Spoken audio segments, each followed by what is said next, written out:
Hello gamers and welcome back to my channel. My name is Jessie and I'm the Beatless Gamer. So hi, thanks for hanging out with me today. I hope you are having a fantastic day today. So we're building in the world of Glimmerbrook, which is the world we got with the Realm of Magic game pack. The world itself is kind of small, it only has 5 lots, but we've picked one of them out today and we're building a cute little hobbit hut. And let me tell you, I am extremely excited about it. I had so much fun building this and I'm just really excited to share it with you all. But before we get too into it, I feel like I need to give the disclaimer that this is in fact my very first speed build in voiceover, and I feel awkward saying that, but everyone's got to start somewhere and this is just the beginning. On a side note, I didn't realize how awkward it would feel to make a voiceover. That's a whole nother story. Anyways, be kind, I'm learning and we'll figure this out as time goes on. Alright, moving on from that. So a few things that I love are The Sims, cats, grapefruit juice, and Lord of the Rings. That is in no particular order, my friends. Anywho, this build was inspired by Lord of the Rings, as it certainly was not inspired by grapefruit juice. I've rewatched the trilogy recently as a result of that. We're here building in The Sims, so hopefully you guys don't mind. Now I know that this is not like an actual Hobbit home. It's not built into the side of a hill or anything like that. We also don't have round doors in The Sims, but the round windows in the kitchen area, it's to pay respect to the round doors from the movies. Also, it's so neat and whimsical, how can I not use it? While I love the round windows from this pack, I know I won't be able to use them super often or as often as I'd like to, but the other smaller windows are so nice. I love the stained glass swatches and I think I'll get a lot of use out of them. I hope so anyway. The round doors are one of my favorite parts of a Hobbit home. I just love it. It's so whimsical and it's a real shame that I can't include one here today. In real life, I love doors on homes that are rounded at the top. It looks so cozy and inviting. If I ever have the opportunity to own a home, I would love to have a rounded front door. That would be so cool. Okay, well maybe I should stop gushing about doors and maybe I should tell you a little bit about this home. So the look we're going for here is cozy little cottage with a dash of whimsy and a generous sprinkling of gnomes. You'll notice I've hidden several gnomes throughout the house. I didn't do an actual count of them, but please know that they are plentiful. There are several here. Hopefully they don't take over. Anyways, this home is not considered small. It is 126 tiles. It feels kind of small though. We've used ladders here because one, well, we finally have them and I'm still super excited about it, and two, they save a lot of space. Imagine if I crammed a staircase in here, like yikes, that would be a tight fit. Also, this home is best fit for one or two Sims to live here. However, they can have some supper guests. There's room to dine and hang out in the living area, but yeah, it's best fit for about 2 Sims. Also, the color scheme is very neutral. Really, there's a lot of brown in the build, a lot of cream, just really neutral tones. I don't know. When I think of a Hobbit home, I think of the inside as being like neutral and cozy, and the outside as having lots of like plants and greenery and looking kind of overgrown, so that's kind of the look I went with here. I also didn't limit myself to a budget, so this home is pretty pricey by like smaller home standards. I was building purely for look, so if it's awful, I'm fully to blame. I'm joking. I think it turned out really cute and I don't hate it. But maybe I should mention that this home was built roughly 3 weeks ago, so there's a little bit of a disconnect of when I'm recording and when I'm posting these, so just know that. The next video that I'm posting was recorded some time ago as well. I'm not sure if that's important, but yeah, I thought I would share. I started recording my builds for fun as a little creative project while I'm off work, just to keep my mind busy, you know? I actually got my start playing The Sims with Sims 2 Pets for PlayStation 2 way back when, but building has always been my favorite part of the game. Truthfully, I mainly just build. I play with The Sims a little bit in my own time, but building is the highlight of the game for me, so like sometimes I'll just build things for fun by myself. So expect a lot of speed builds on this channel, also expect build challenges because those are truly a ton of fun to do. Well, we have finally started working on the interior aside from the bathroom. How do you all feel about including bathrooms in speed builds? I am a little torn, honestly.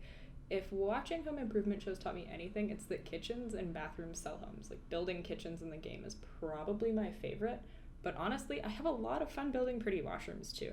I love including like a laundry room off of a washroom in my Sims builds. I didn't do that in this one, but I do it pretty often. On the other hand, I see how recording the washroom could be difficult. and I've definitely cut it out of speed builds, like one you'll see coming up. It's not included at all, just because like I find the footage jarring, like, disorienting with all the like rotating and tilting and zooming, you know?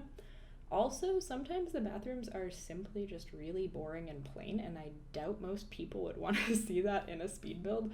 Like, the other parts of the house are just far more interesting, and the bathroom part just really isn't. On the other hand, I can see why one would include it in a speed build. I mean, I included the washroom in this build. I was able to record it from a fairly nice angle, and it's the only washroom in the house, so I figured I'd include it this time. But I'm interested in your view on this washroom debate. So here we are in the kitchen. I said there was a lot of brown in here earlier, and I wasn't lying. These appliances are from the Jungle Adventure game pack, and I picked them out because of the color, honestly. I thought the brown would just really suit a Hobbit, you know? I also like the open-looking cabinet we used here, which is from the base game. Also, I took the same rock covering that we put outside as somewhat of a backsplash and used it for a backsplash inside. So I think it looks pretty neat. We're bringing the outside in, if you will. We swiftly move on to the dining area next. We don't have a dedicated room for dining in this Hobbit home. I built this with the intention of everything being close together, so we've got more of an open dining nook placed in the middle of the kitchen. I really just love how this round window looks from the inside. It is so nice. Also, there's a gnome on the table because why not? The more gnomes, the merrier. I like how the layout of this home is. It's open but cozy, you know? As we piece together the living room, you'll notice that it's very brown. It's nice and neutral. I really like it though. When I was building this, I did not pay attention to all of the packs I used. However, I used several.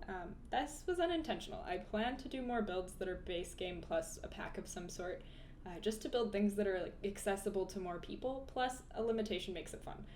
It gets me more creative and I like a challenge. So I'll certainly be doing more of those type of builds.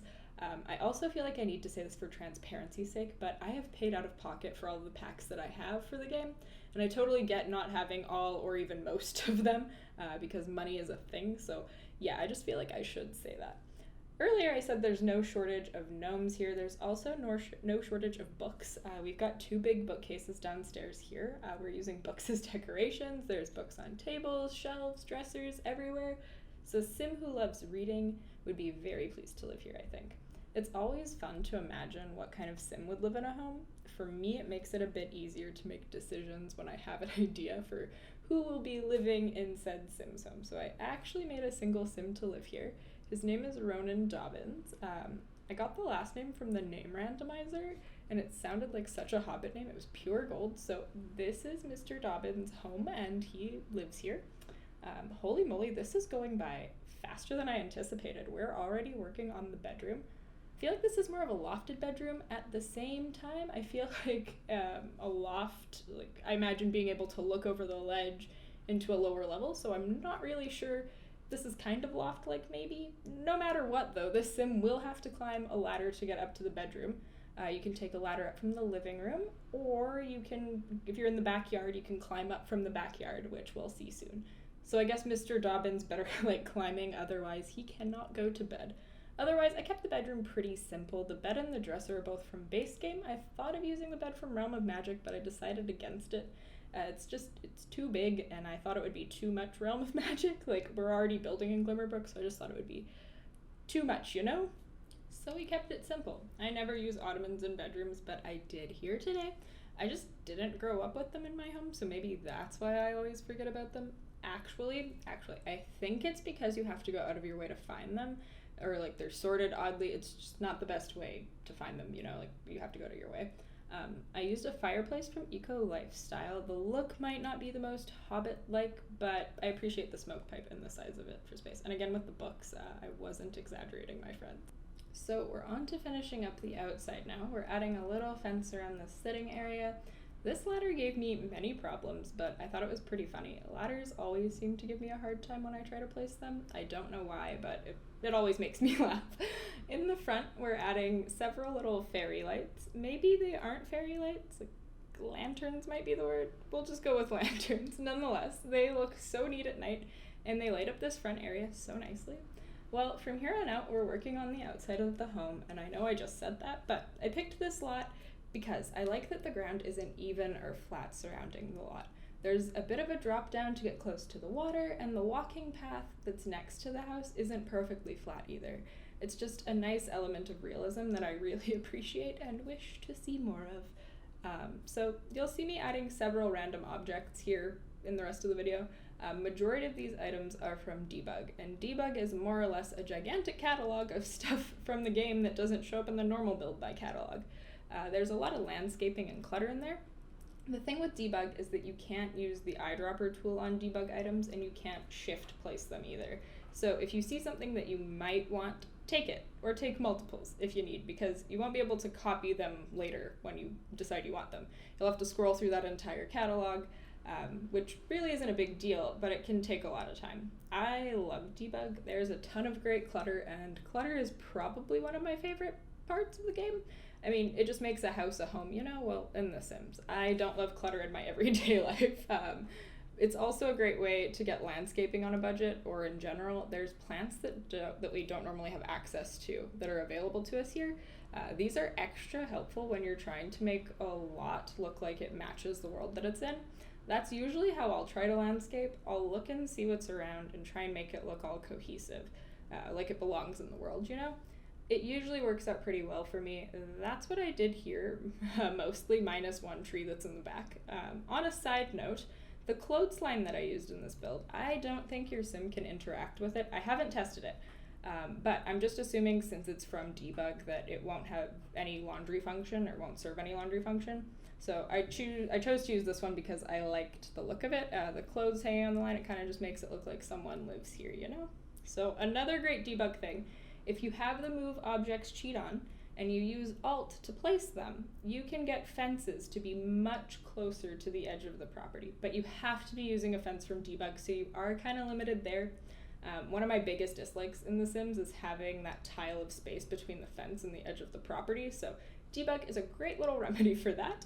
Another thing I'd like to say is you'll notice a few differences between the speed build and the screenshots. I went back and added more to the fence, so I didn't leave it super open like you see here. There's also a few decorative changes here and there, a few more gnomes, garbage cans, you know, all that fun stuff. Okay, gamers, that's about it from me. Thank you so much for hanging out with me today. I had a lot of fun. Hopefully you did too. If you want to download this lot or Ronan Dobbins, my name is TheBeatlessGamer on the gallery, or search hashtag BeatlessGamer on the gallery. If you liked this video, go ahead and give it a thumbs up. Anything you'd like to comment, just comment down below. Subscribe if you feel up to that. I upload twice a week, or at least twice a week. Okay, I'll see you soon. Bye, guys!